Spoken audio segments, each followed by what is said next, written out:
Hello and welcome to Fireside Fairy Tales. If you've never been here before, my name is Rory, and you are watching Varietal Literature's YouTube channel, a cozy little corner of the internet for narrative. And if you are joining us live, you should know that there is a live chat that is currently growing a little crop of potatoes. That includes Uncle Kitty, Lizzie Rose, GS, Witchery. Witchery, I was thinking about you this week, and look at that, I've summoned you into existence. Because I assume you don't exist unless you're in my chat. That's true of everyone, correct? Tammy, Uncle Kitty, Genera. Sorry if I missed anyone. I kind of sort of distracted myself.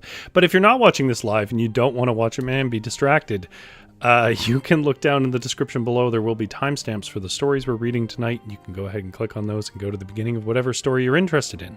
If you're interested in the one that's on the thumbnail right now, about a tiny bride, it's the first story we're reading called The Doll in the Grass.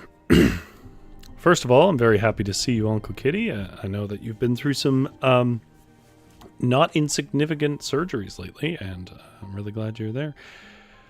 Witchery, I'm sorry to hear about your cat. We recently had some issues with an older cat at the beginning of the year. I think I talked about it a bit. It was passed on at this point, but yeah, it's trying and expensive and harsh. Witchery says, if you don't want to watch a man be distracted, this is the wrong channel. Hey, I'm better in the fairy tales. When I was doing the games, oh my god. Yeah, that was... I was distractible.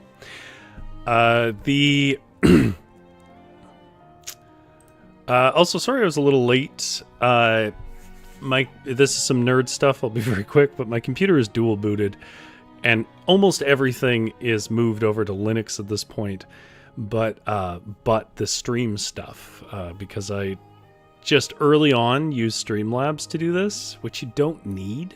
It just was slightly easier, and I didn't really know what I was doing when I started. And then I got like really invested in Streamlab just time, and I didn't want to move over to OBS Plain, which runs on Linux, but Streamlabs doesn't. So I got into a bit of a hole today, finally starting to transfer over so I can stream from Linux. At which point I hope to test. I was at the point where I could have started this stream in Linux, but I really didn't want to risk some setting I didn't understand being wrong. Oh, Jumpstore, hello. I'm pretty sick right now, but I knew I had to expend the energy to make that joke about the title of this video. Well, I mean, I'm just teeing you up here. Gia says, Witchery has missed your technical difficulties, Rory.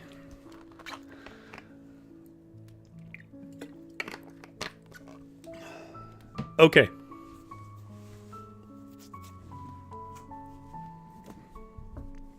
Well, I won't waste too much of your time. That's just why I was late. And everyone knows it's better to waste your time with why it's late when you're late.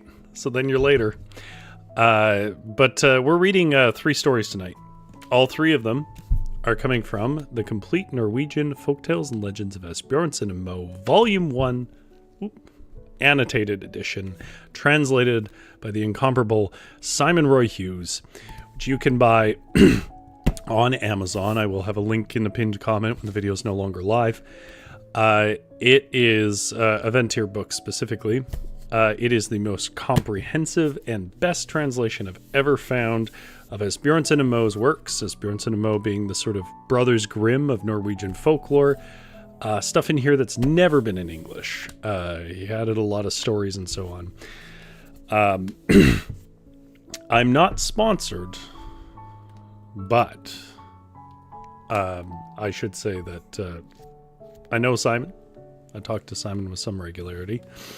I didn't know him prior to Folklore, or Folklore is our connection. So make of that what you will. I do like the book, though. That's what we connected on. Okay. So we're just continuing on with my efforts to read all the stories from all 3 volumes, which if I haven't said out loud is my eventual goal. Not for the channel, but for just one of the goals of the channel.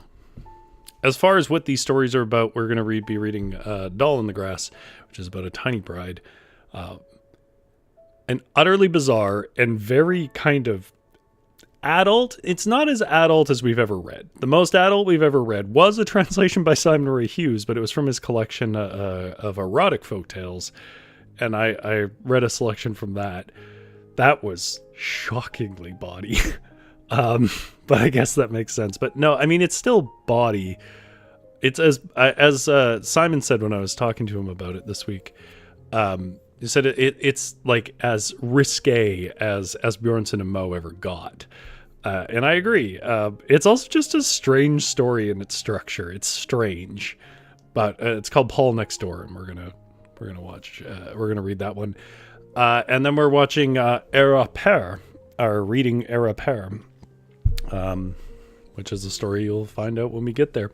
Also, I wanted to ask the chat, because you guys seem to know my body of work better than me. Have I ever read Soria Moria Castle?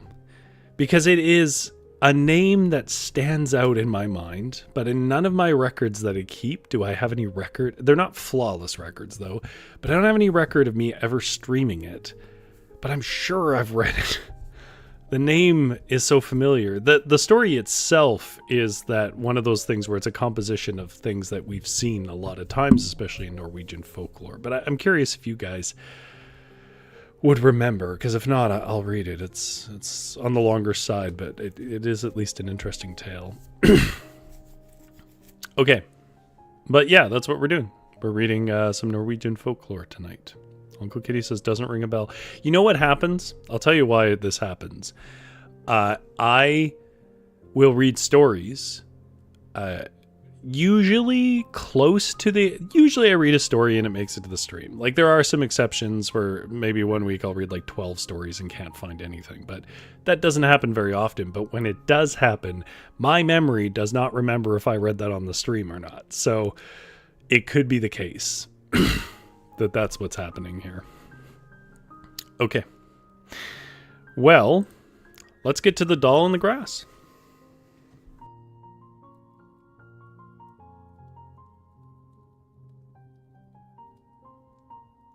Also, I meant to say, Witchery, I had the same issue with our vet, where they were like nice enough people, but they wouldn't. Like, it felt like they just couldn't give a straight answer about what something would cost. And like at one point we brought an animal in and we were like, listen, we don't have limitless money. We know this is expensive. How much is it going to cost? And like, we're not sure. And we're like, okay, can we put a cap on it where you phone us if we go over? And they're like, yes, we do that all the time. That's fine. So we gave them a cap. And then when we went to pick up the cat, it was like $300-400 over the cap we'd given, and they just never called us. Vets, the dentist of the animal kingdom. So zoom out just like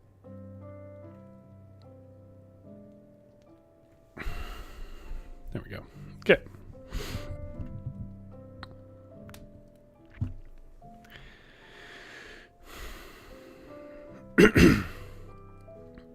Our first tale of the night is called The Doll in the Grass, and it comes to us from the Complete Norwegian Folk Tales and Legends of Asbjørnsen and Moe, translated by Simon Roy Hughes and read here by the permission of Simon Roy Hughes, who is an excellent translator and who has these works self-published available to purchase at a link in a pinned comment below if we are no longer live. And I recommend the annotated version. And let's put just a slight bit of wind out. There was once a king who had 12 sons, and when they grew up, he told them that they should go out into the world to find a wife who was able to spin and weave and sew a shirt in a single day, or he wouldn't have her as his son's wife. He gave each of them a horse and a new suit of armor, and then they set out into the world to look for wives. Now, after they had gone a little way, they said they didn't want Askeladden to go with them, for he was no use for anything at all. I'm just going to pause here because this has come up before, and I'm going to clarify if you've never seen the stream before or engaged in folklore. Askeladden is a placeholder name that Asbjornsen and Mo put in, similar to Cinderella. Now, that may not be very clarifying to you if you don't know what Cinderella is, but Cinderella, it means like cinder girl. It was a description of a station. She was the person who poked the cinders in the fire. And Askeladden is a sort of Norwegian formulation of a very similar idea. It means this kind of low-stationed person. And it is just a placeholder name. Because when they would collect these folk tales, the names could be literally anything and change from person to person and maybe reference someone in town or their father or whatever else. Like, it was all over the place. So to sort of to take some of the specificity away from these tales, they would sit in these these sort of placeholder names, and that's what Askeladden is. So if you've seen the name Askeladden before in a folk tale, that's why. It's probably Asbjornsen and Mo's translation. So Askeladden had to stay behind. There was nothing else for it, and he didn't know what to do or where to turn. He was so sorrowful that he dismounted and sat down in the grass to weep. Yet after he had sat for a while, one of the tufts of grass began to stir, and out of it came a little white thing. Music's a little loud for me. There we go.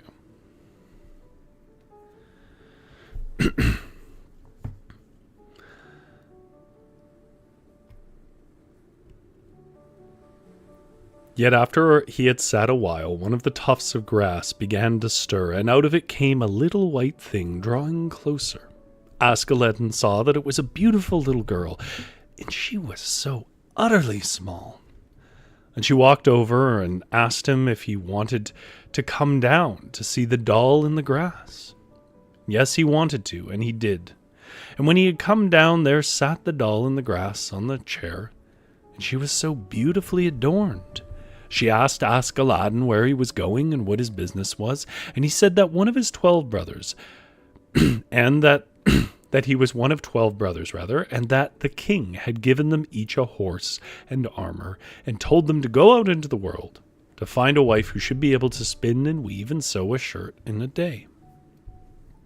And if you can do it, and be my wife, then I shall go no further, said Askeladden to the doll in the grass. And there's the art from the thumbnail. If you're not able to see it for one reason or another, it's a young boy, close-cropped hair, and a bit of a ruffled collar and like that old style, like 17th century. Looks like it might even be armor with rivets and sort of formal clothes on underneath, period clothes, lying in the grass amongst the ferns, and a small little lady in white with her back turned to us is sort of bowing gracefully and lifting her skirt a bit, I believe.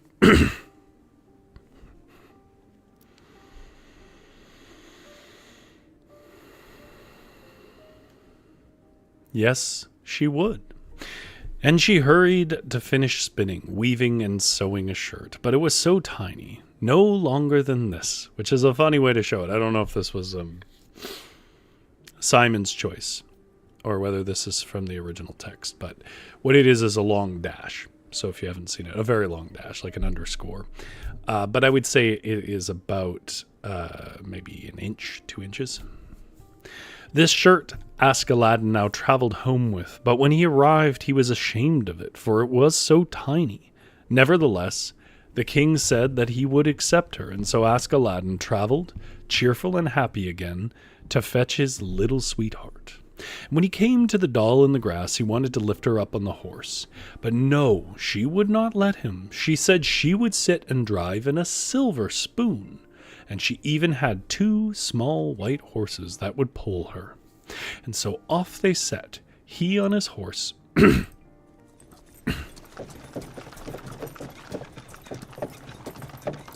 and she in her silver spoon. And the horses that drew her were 2 small white mice. So Aladdin rode on the other side of the road, for he was afraid he would ride over her. She was so tiny. And when they had gone some way, they came to a large lake. Aladdin's horse grew jittery and jumped to the other side of the road, upsetting the spoon so that the doll in the grass fell into the water, and Aladdin was so distressed that he didn't know how he would bring her up again. But after some time, a merman came up with her.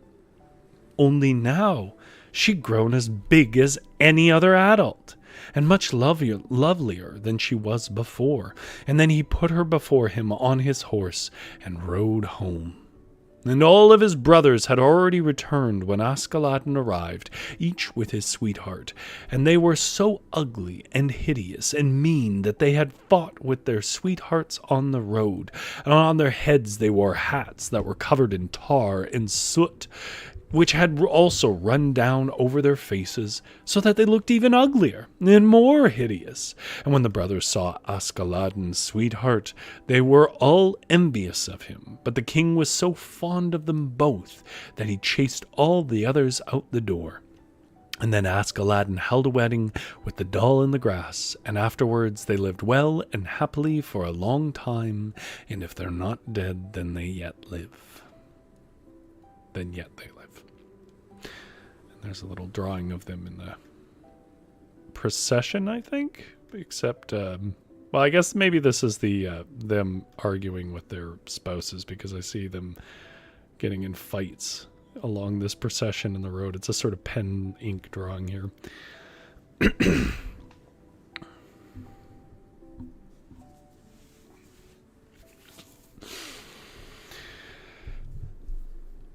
GS says it's truly a crapshoot in reference to what kind of person you're getting with a vet. And that is true. Yeah, you get the ones that'll do, like, bend over backwards to do whatever they can.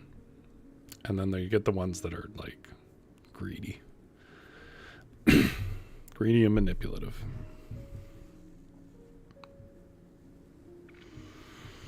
Yeah, I agree with you, Witchery. It's like... all other things being equal, that would be the deciding factor for me. Okay.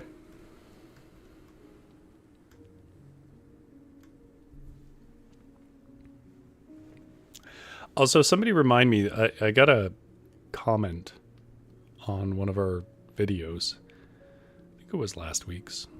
But it was really interesting, and I want to read it out loud because I wanted the group to see it. But I know I'm going to forget, so remind me at the end of the stream. You folks seem to have a better awareness of these things than me.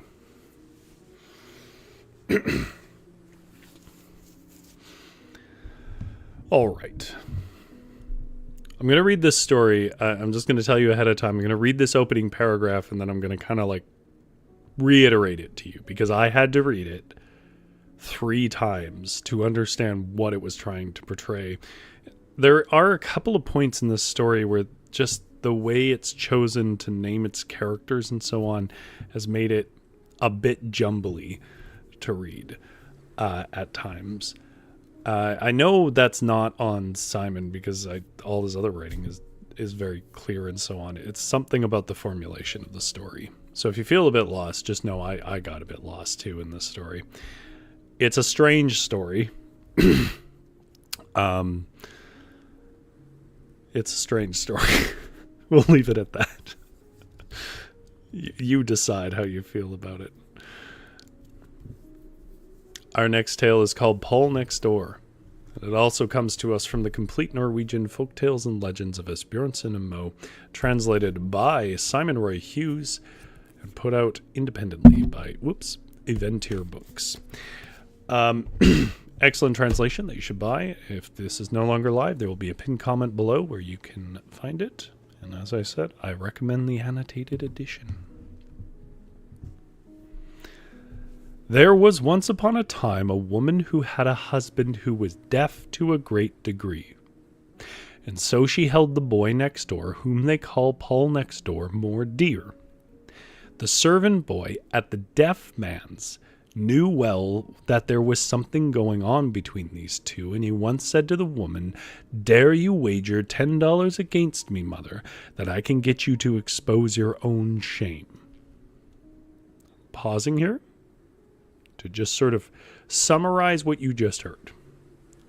In this story, there is a mostly deaf but not entirely deaf husband, a wife, a servant to that husband and his household, who is a boy, and then this kid, Paul, next door.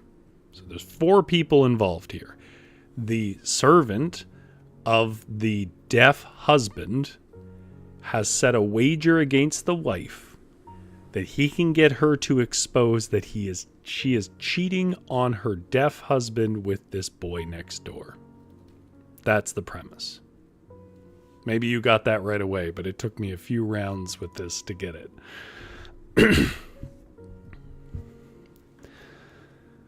Yes, I dare say I dare, she said, and so they wagered. And one day the boy and the man stood threshing in the barn. That's where you sort of beat a thing, whatever it is, to get the grains out and separate from the chaff. And the boy noticed that Paul next door went to the wife again. He said nothing, but a good while before lunchtime he turned towards the barn door and cried, "Now then!" "What, is it already time to go in?" said the man, the deaf husband. He hadn't noticed anything. "Yes, I suppose it is, if mother is calling," said the boy, his servant, not the boy inside. When they came into the hall, the boy began to cough and splutter so that the wife had time to hide Paul next door. And when they came in, there was a bowl of sour cream porridge on the table. "I declare, mother, are we to have sour cream porridge today?" said the man. "Oh, yes, we are," said the woman. She was sullen and angry. And when they'd eaten and had gone out again, she said to Paul, "Devil of a boy, this was his doing. Now you should get going. I shall come down to you in the meadow before supper." Well, the boy stood in the hall, listening to this. "Father," he said, "I think it'd be best if we go down into the valley and repair the fence that is blown down, for the swine that belongs to next door goes and soils our meadow." "Yes, I suppose we should," said the man, for he did everything he was told. Sorry, one moment. There we go.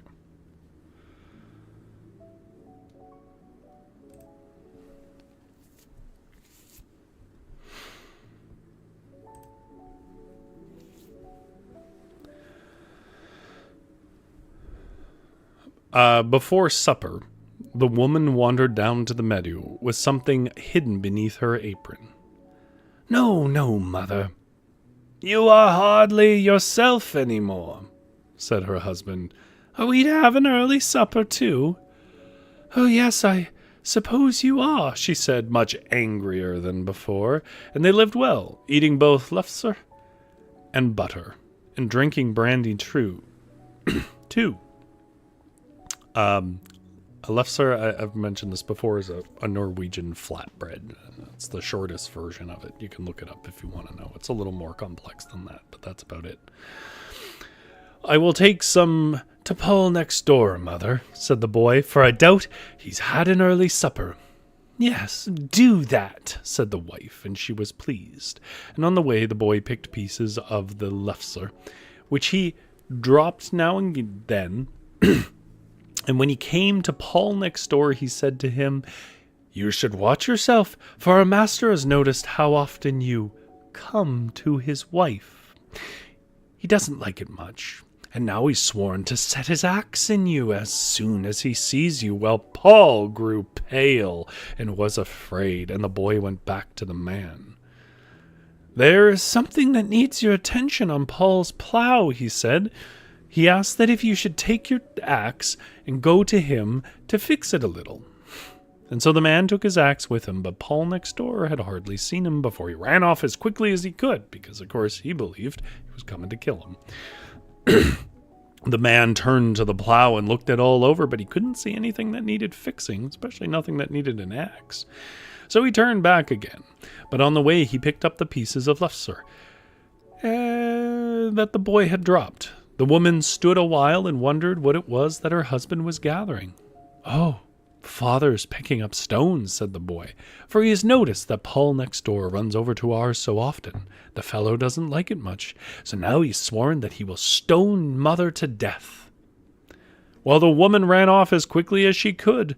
"What is mother running for?" asked the man when he arrived. "Oh, the house is probably afire," said the boy, and the man ran after the woman, and she screamed, "No, don't kill me, I'll never let Paul next door come into me again." "Now the $10 are mine," exclaimed the boy. Now, what is weird about this story? One is that, like, there's a lot of, like, characters with sort of similar inflection and so on, that just get generic names and so on, and I think that makes the prose a little mumbly and at times hard to follow. But what is really strange about it is just there's like no real background to this, and there's a lot of elements introduced that don't seem to really come up much. Like him being deaf doesn't seem to ever matter. And also, it like, I don't know, like she admits it and then we don't get to see the reaction. There's lots of strangeness to it. There's lots of strangeness. But file this one into another example of how folklore is not really just for kids, and actually it often isn't. Because there's no way that this is a children's morality tale.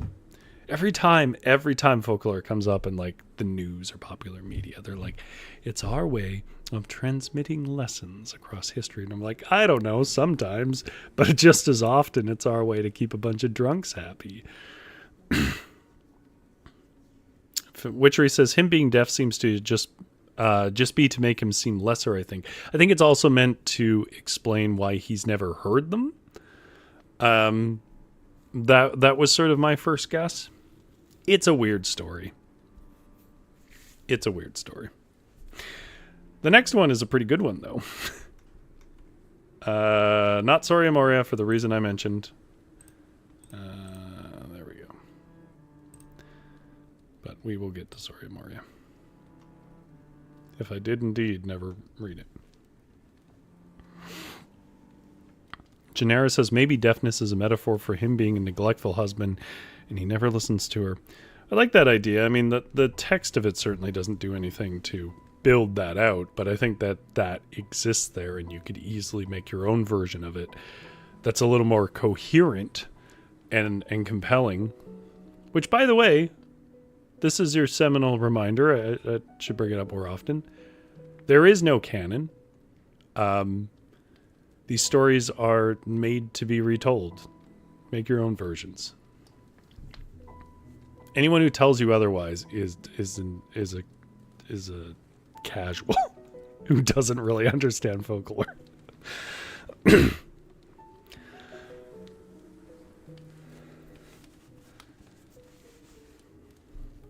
All right.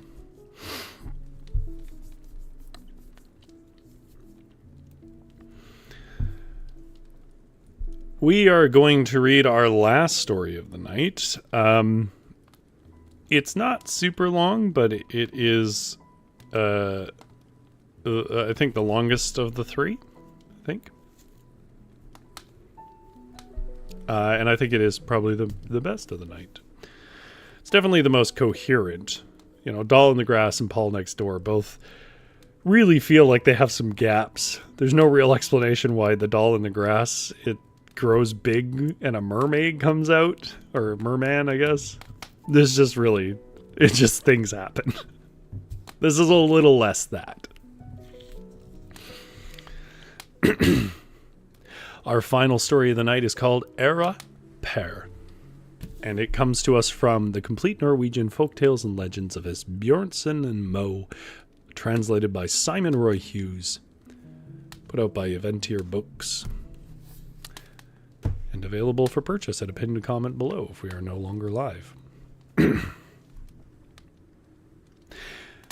There was once upon a time a couple of poor folks, and they had nothing except for 3 sons. What the elder 2 were called I do not know, but the youngest was called Herre. When their parents were dead, and the children should receive their legacy, there was nothing to inherit, other than a cauldron, a luft's grill, and a cat. And good news for my chat. The cat is the reason this story exists. The eldest, who was to have the best, took out the cauldron. When I lend out the cauldron out, then I shall always be allowed to scrape it, he said. And the second took the luft's grill. For when I lend out the griddle, I shall always have the taste of the lefser, he said. But the third, he had nothing to choose between. If he wanted anything, then it had to be the cat. Well, if I lend out the cat, then I shall not have anything for her, he said. If the cat has a drop of milk, then she shall have it for herself. Oh, but I shall take her with me anyways. It would be a shame to leave her here, fending for herself. And so the brothers went out into the world to try their luck, and each went on his own way. Now when the youngest had walked a while, the cat said, Meow. You shall receive the same in return for not leaving me behind in the old cabin to fend for myself. Now I shall go into the forest and find some strange animals, and you shall go to the king's farm that you see way over there, and say that you come with a small gift for the king. When he then asks who it is from, you shall say it's from Herre. And there's a picture here of a king examining a reindeer, and we will find out why in a moment. Well, Herre had not waited long before the cat returned with a reindeer from the forest. She jumped up onto the reindeer's head and sat between its antlers. If you do not go straight to the king's farm, I shall scratch your eyes out. True cat, she said, and so the reindeer dared do nothing else. And when Herre came to the king's farm, he went straight into the kitchen with the reindeer and said, I've come with a small gift for the king, if he does not despise it. The king came out of the kitchen, and when he saw the big, fine reindeer, he was well pleased. But, my dear friend, who sends me such a fine gift, then? Said the king. Oh, it surely comes from Herre, said the boy. Herre? Said the king. Where does he live, then? For he thought it a shame not to know such a good man. This the boy would by no means tell. He dared not for fear of his master, he said, so the king gave Herre a lot of money as a tip and bade him greet them at home and send his thanks for the gift. The next day the cat went into the forest again and jumped up onto the head of a hart and sat between its eyes and browbeat it into going into the king's farm. Hart is just a deer, basically. I think it's a red deer or something to that effect. It's an old-timey word for deer, basically. There, Herre went into the kitchen with it again, and said he came again with a small gift for the king, if he would not despise it. Well, the king was even more pleased with Hart than he had been with the reindeer, and asked again who it was that could have sent him so fine a gift. Well, it's surely from Herre, said the boy. But when the king would know where Herre lived, he received the same reply as he had the day before. This time Herre received even more money as a tip. The third day, the cat came back with an elk, And there is a note here from Simon that this is the Eurasian elk, which looks a bit different than a normal elk. Closer to like a moose. Which says hard is just any deer. Yeah, I think it is just a term for deer, but I think it had a more specific reference for the region it's coming from. Maybe not, though. Maybe I'm just reading too much into it.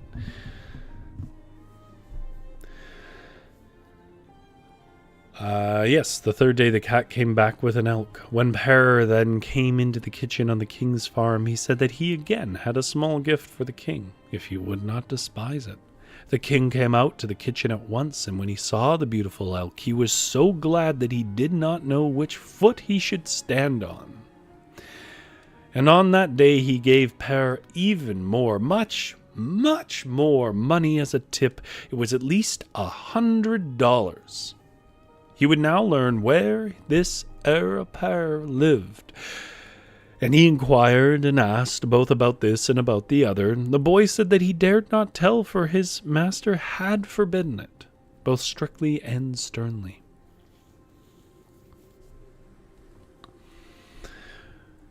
So ask this Herre to look in on me, said the king. Yes, the boy would do, he said. Now when he came out of the king's farm again and met the cat, he said, "Well, you've put me in a situation now.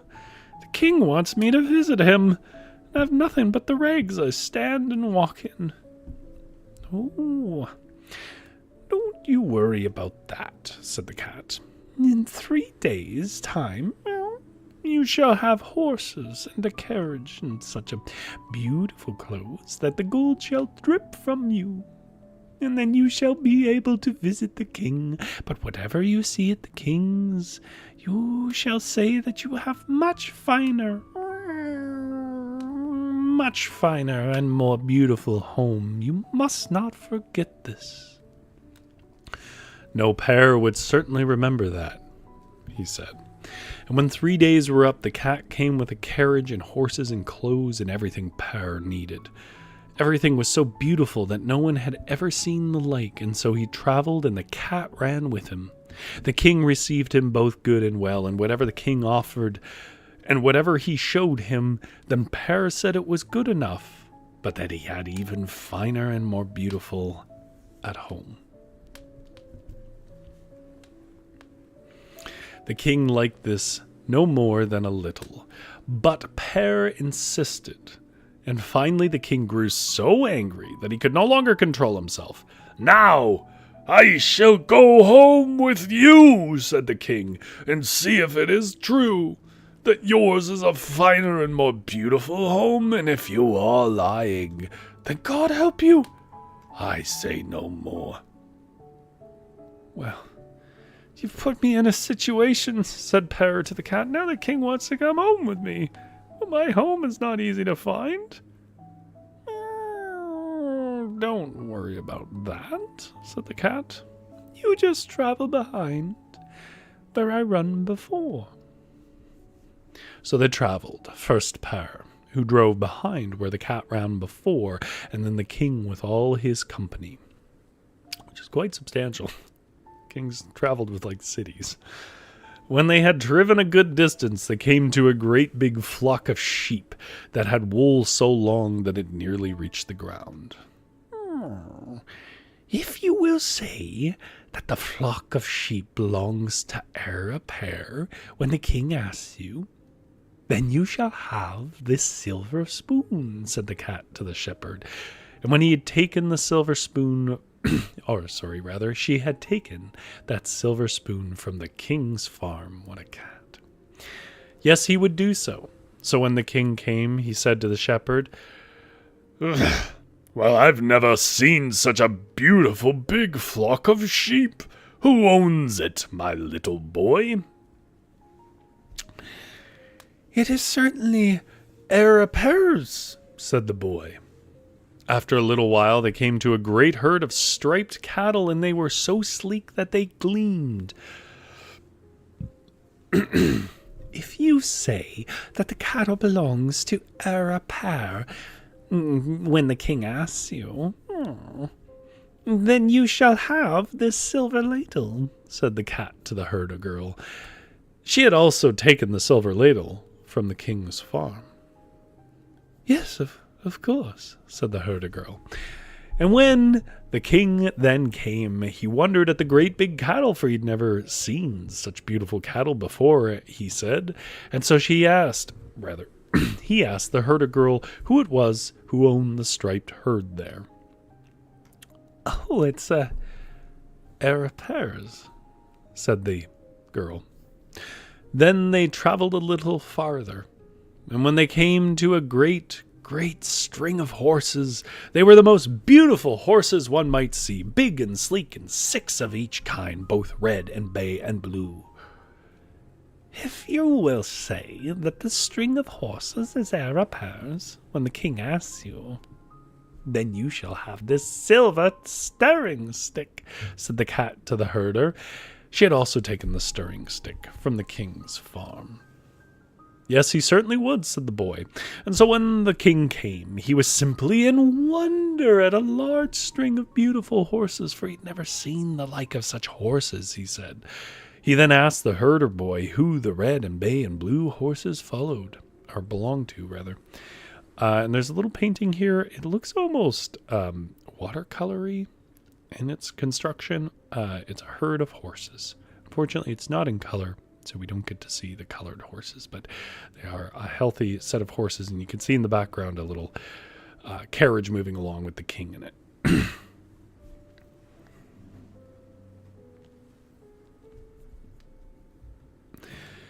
Oh, they certainly are Herre's, said the boy. And when they had traveled a good distance more, they came to a castle. First, there was a gate of brass, and then one of silver, and then one of gold. The castle itself, I promise you, it was made of silver, and it gleamed so that it hurt one's eyes, for the sun had begun to shine on it, and at that moment they arrived, and there they went in, and the cat said that Herre should say he lived there. The inside of the castle was even finer than the outside. Everything was of gold, both chairs and tables and benches. When now the king had walked around and seen everything, both high and low, he grew full of shame. Yes, it is grander at Herre's than at mine. It can do me no good to deny it, he said, and then he wanted to leave again, but Herre bade him stay to eat supper with him, and the king did so, but he was grim and grumpy the whole time. And as they sat at the table, the troll who owned the castle came knocking at the gate. Who is it? Who eats my food and drinks my mead like pigs in here? Cried the troll, and as soon as the cat heard him, she sprang out to the gate. Wait a little while, and I will tell you how the farmer treats the winter crops, said the cat. First the farmer harrows his field, she said, then he manures it, and then he harrows it again, and suddenly the sun began to shine. Look around, and you shall see the gorgeous, beautiful maiden behind you, said the cat to the troll, and then the troll turned round and saw the sun, and then it burst, which is a first for me. The Icelandic trolls turn to stone, obviously, in the sun, and there's other sort of indications that they don't like the sun in other traditions, but I've never seen one where this troll just blows up.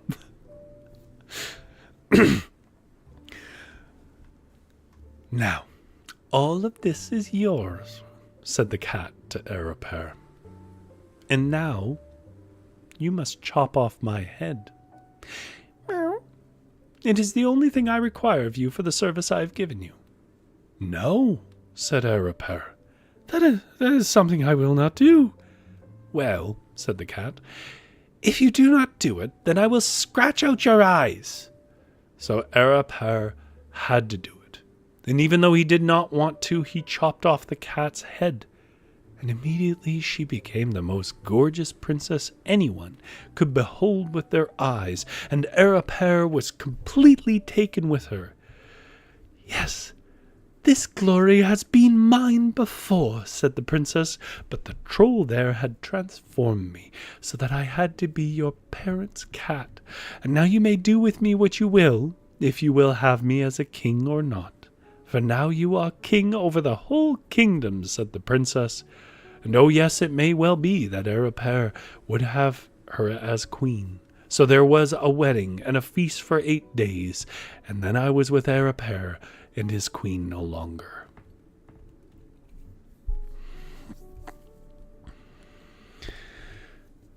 So yeah, we see some renditions of stories we've seen before. I mean, this is ultimately a variation on the Puss in Boots formula. I mean, it's quite different, but it's the same basic premise. We also have this ending where you have to chop the head off the animal that helped you, and they turn into something else. We've seen that quite a few times. There is some stuff here that I haven't seen before, though. I've never seen one where you lead a king to a castle and it turns out to be the trolls. Seems a bit risky. Also, it's not clear what happens to the king. Like, he just feels ashamed and leaves, and then you get his land? Is that the premise here? Like, your castle was prettier, so the king abdicates?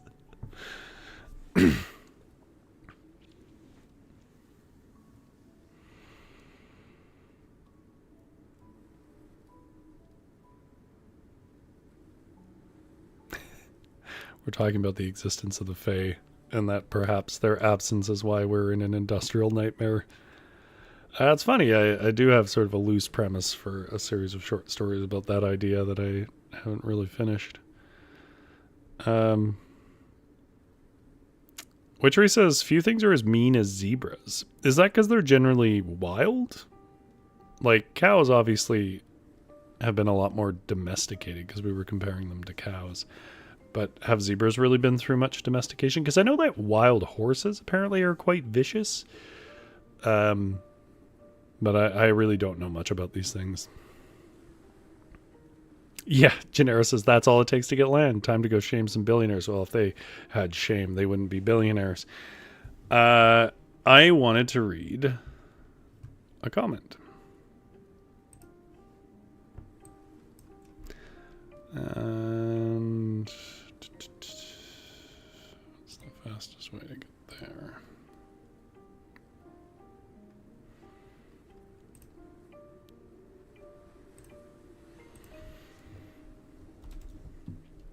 Witcher says you can't domesticate the zebra. They're not like wild horses. What decides what can be domesticated?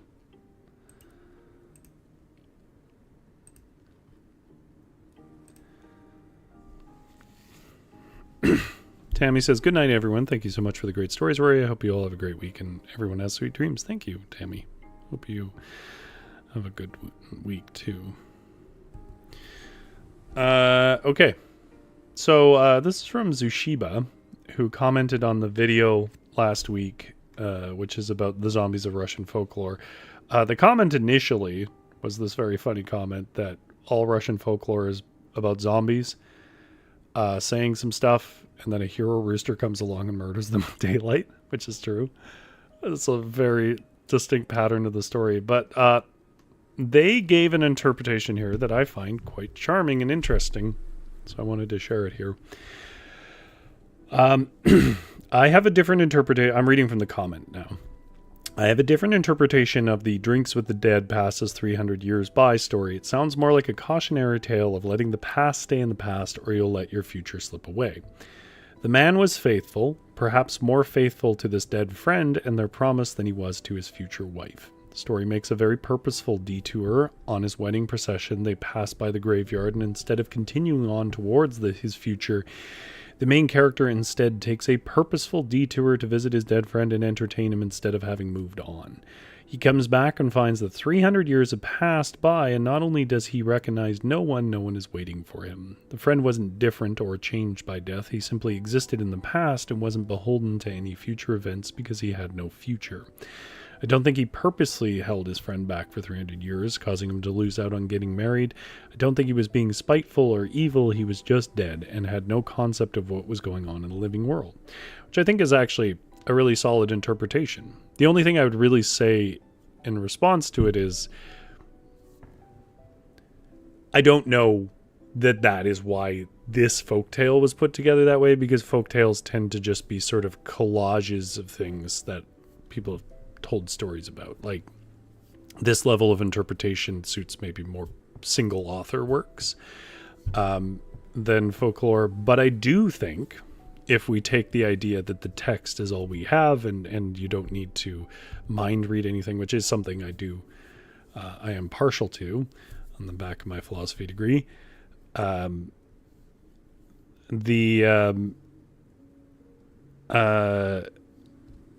I think that is actually probably the most sensible interpretation I can think of that tale. And it definitely makes the tale a lot more interesting. If anything, I kind of wish they'd leaned into that angle, if that was intended by either the translator who was putting it in there, or if it's something inherent to the original tale's intentions.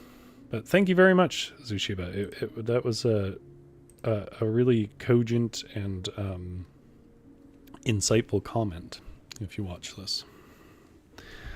GS says, I was struck by that comment as well. Yes.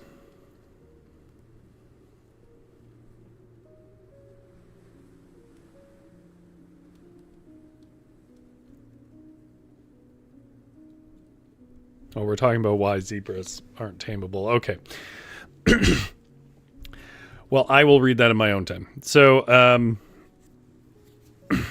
Jumpstore says, I had fun. This was a great distraction from my otherwise miserable evening. I certainly hope you feel better, Jumpstore. As far as me, I'm very grateful for everybody who's either in the chat or lurked, and anybody who comments or so on. As you can tell, this stream is not going viral anytime soon. So when you comment or like or whatever, it's really just for my own spirit, and I appreciate it. I'm being offered a cat. Do you guys want to see my cat? Remember, he hates being on stream. He always runs away. Psst, psst, psst. Oh, he's a good smash. Oh, you're already trying to get away? Are you already trying to get away? Who's a good boy? Who's my good baby? Who's a good boy? Oh, yeah, look. You gonna read tales? You gonna read stories? This one was about a cat. They didn't say the color of the cat. You just want to get away. You could not be fighting this more. All right, I'll let you go. There you go, baby.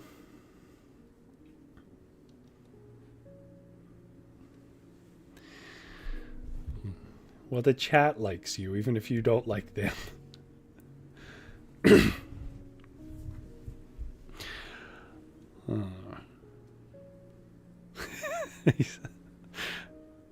He's not very bright about interpreting things on screen, so I don't even notice the fire.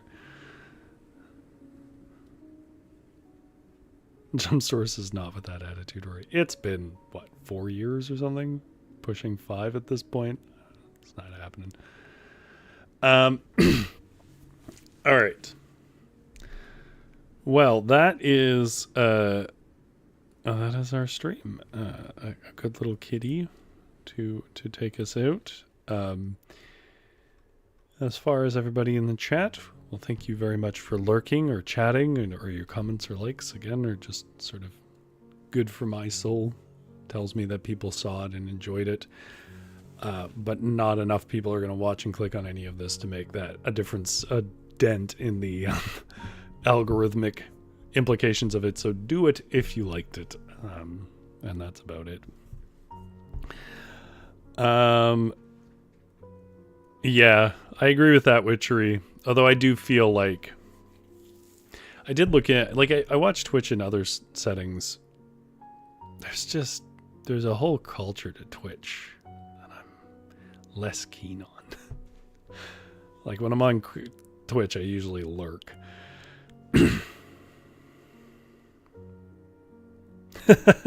GS says, regarding that comment, how many bros do we know who would rather hang out with their buddies than take on a wife and responsibility? Another valid interpretation. Okay. Well, as for me, I will keep the fire warm. You folks have a good sleep.